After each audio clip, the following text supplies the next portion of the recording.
Hello there. Welcome to session 17, most probably the concluding session of the causes of suffering and ways to overcome them. We will see Sutra 49. Tasmin sati swasha shwasa prashwasa yogo gadi vichedaka pranayamaha. Tasmin sati. Tasmin sati means once the asana is mastered, we have to do it sequentially. As I said, that to get the best advantage, maximum advantage, we need to go by the sequence what he has mentioned, the anga wise. Yama, niyama, asana, pranayama, pratyahara, dharana, dhyana, samadhi. That is the order we should go. So once the asana is practiced, then you can start pranayama. Pranayama means regulation of breathing. So the breathing has got what? Inhalation, hold after inhalation, exhalation, then hold after exhalation. Then with respect to the regulation means what? With respect to what? With respect to desha. Up to what point of time, surface area that is reached by the breathing. See, some breathing, it will be a long breathing, it will come up to the navel area. Somebody breathes, the breathing will come up to chest area, then throat area. Very shallow breathing means it will come only here, up to here. So that is called desha. Kala means the duration. The duration of inhalation, how long you inhale, how long you hold, how long you exhale, how long you hold after exhalation. That is kala. And sankhya means how many counts you do. 10 counts. If you inhalation, hold after inhalation, exhalation or hold after exhalation, if you take as one set, then how many sets you do, how many counts you do.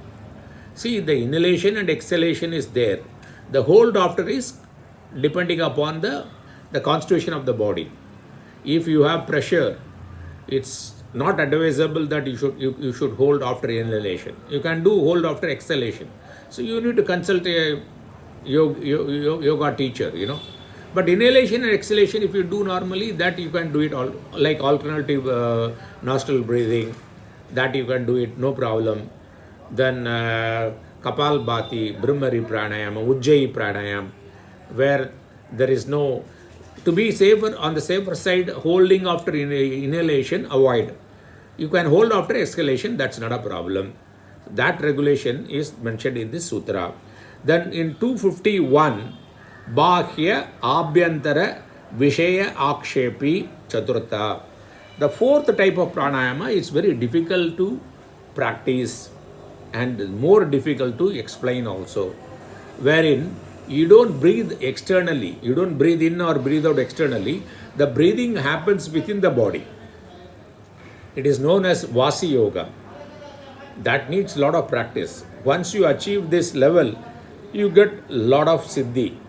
Okay, that's what he is talking about, the fourth type of pranayama. Then 52 Sutra, Tataha Shiyate Prakasha Varnam. After practicing pranayama, what happened? The covering of our true nature, that discriminative knowledge, if it is covered by avidya, that goes away.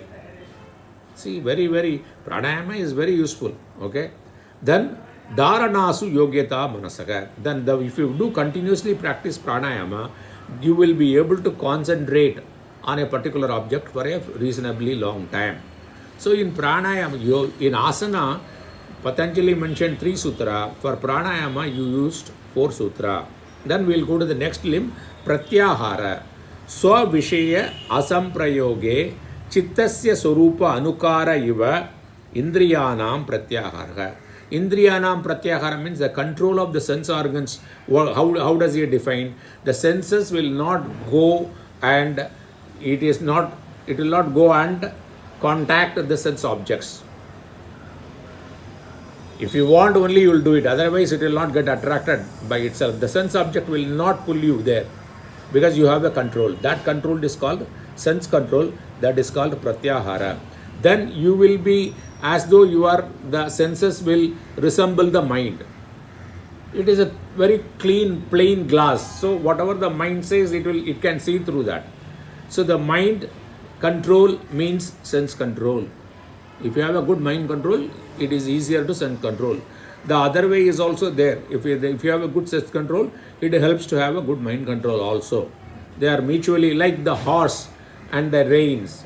The horses are very strong. It will pull the rein. So that the person who is driving the chariot has to be expert in this, and you should have practiced it time and again. Then only he can manipulate the rein and horses. Otherwise, the horse will take the driver wherever he wants to go. Then in this, regarding this, even in Bhagavad Gita, Krishna says is, Yatataha hi api kaunteya purushasya vipaschitaha indriyani pramatini haranti prasabam manaha. The indriyas are so strong, unless otherwise you practice the control of the indriyas, the indriya will take you shelter. Very turbulent and very strong. That's what he says here. Then 55 sutra is Tataha Parama Vashyata Indriyanam. So once you practice and master the Pratyahara, you will have the full control over the senses. Okay. Now we have covered chapter 2. The chapter 2 had got 55 verses. By and large, we covered most of the verses, relevant verses for our title. Now we'll go to chapter 3. The chapter 3, Sutra 1, Desha Bandhaha Chittasya Dharana. What is Dharana?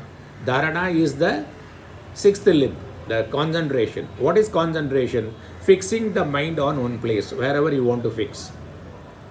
That is called concentration. In concentration, there will be a disturbance. The mind will go away, then you have to gently bring back the mind to the object of your concentration. Then, second sutra in the third chapter, Tatra Pratyaya Ekatanata Dhyanam. So once you started concentrating on a particular object, if you continue there, if you keep your mind one pointed in the same object, it is called Dhyanam. In Dharana is similar to, suppose you are pouring water from one vessel to other vessel, there will be some gap when you are pouring water. But if you pour oil, there will be a rod-like thing, the continuity will be there. So the water pouring is similar to the Dharana, and the oil pouring is similar to Dhyanam.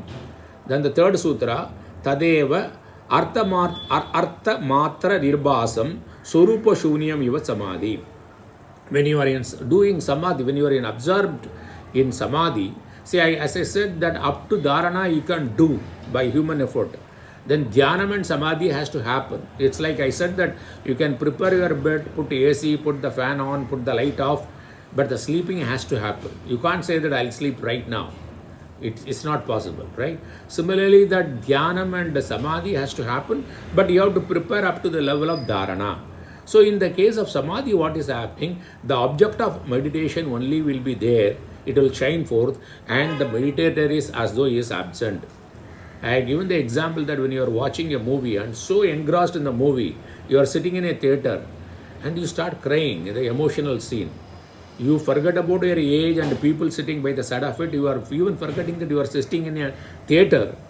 So much absorption. That is Samadhi. Then, Trayam Ekatram Samyama. When the Dharana and Dhyana and Samadhi is on the same object, that is called Samyama. The Samyama is, once you achieve the Samyama, anything is possible. All the research scientists, they have got into the stage of Samyama. You will get a lot of mystical powers. Patanjali spends most of the third chapter mentioning about the various mystical powers. Our objective is not to get the mystical powers, but it will come on the way as a milestone. But our concentration is to understand, get the Viveka, Kyati and Kaivalyam. Liberation is what our objective is. Then, fourth chapter, first sutra, Janma Aushadhi Mantra Tapaha Samadhi Jaha Siddhayaha. The mystical powers are paranormal attainments, siddhis. They arise due to what?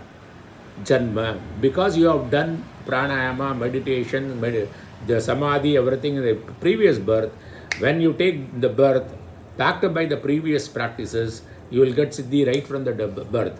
A lot of young child, they have a lot of siddhis, right? That is because of their earlier practices in the Purva Janma. Aushadhi, some herbs also can give you this siddhis. Then, a lot of herbs are used for siddhis, for curing, for clairvoyance, clairaudience. A lot of herbs are used. Then mantra is the safest thing is chanting mantra. Take initiation from a competent living guru and chant mantra is very powerful. Mantra by helping you to concentrate your mind. When the mind is concentrated, you can achieve anything. That is a great siddhi itself. Then tapas, a disciplined way of living, and samadhi. Samadhi means totally absorbed in the object of meditation, whatever you do. These are all will give you a mystical power. So, friends, with this, the title, the causes of suffering and ways to overcome them, we are concluding. I'll give you a sum up. What is the title? The causes of suffering. What is the causes of suffering? Ignorance is the cause of suffering. What is the ignorance? Mixing what is seen with the seer. The body is seen, the thoughts are seen, the emotions are felt, but we think we are that. So the mixing upon the seer and seeing together is samyoga. That is the problem. That is because of avidya. We are not having a clear knowledge. The clear knowledge, Viveka Kyati, is the solution. How do you get the Viveka Kyati? By reading the scriptures under the guidance of a competent guru and also by doing Ashtanga Yoga. Ashtanga Yoga, what are the 8? Ashtanga Yoga means 8 limbs practice. What are they? Yama. Yama means with respect to when you deal with the people in the world, what are the behavior you should have, adopt to. And Niyama means with respect to oneself, what should be your behavior. Asana means able to sit in the one place comfortably for a long duration of time. Pranayama is breath control. Pratyahara means sense control. Then Dharana means concentration. Dhyana means meditation. Samadhi means absorption. And he has mentioned that by doing Kriya Yoga means what we say that Tapaswadhyaya Ishvara Pradhanani. By we are having a disciplined life, by studying the scriptures and dedication to the God also, what you can do, all these klesha. Kleshas are 5, what we have seen. Avidya, Asmita, Raga, Dvesha, Abhinivesha, that will get weakened. And by doing Samadhi, they will go away forever. Like a burned seed, it will not germinate again. So friends, I hope you find it useful. You have to listen time and again. And if you find it useful, please pass it on to your friends and relatives. Okay. And many of you have requested me whether I can take some session or classes on the people who are interested in getting into the spiritual path. Okay. So I want to get into spiritual path. How do I do that? Where do I start? What are the books I need to read? What are the practices I have to follow? This many of you have asked. I think with the blessings of my Guru and Almighty, it might happen. If you all wish and you bless me, this might happen in this year 2025. And let us continue to travel together in this journey of spiritual journey and realize our true self, the self-knowledge through spiritual journey will continue. Thank you for this opportunity.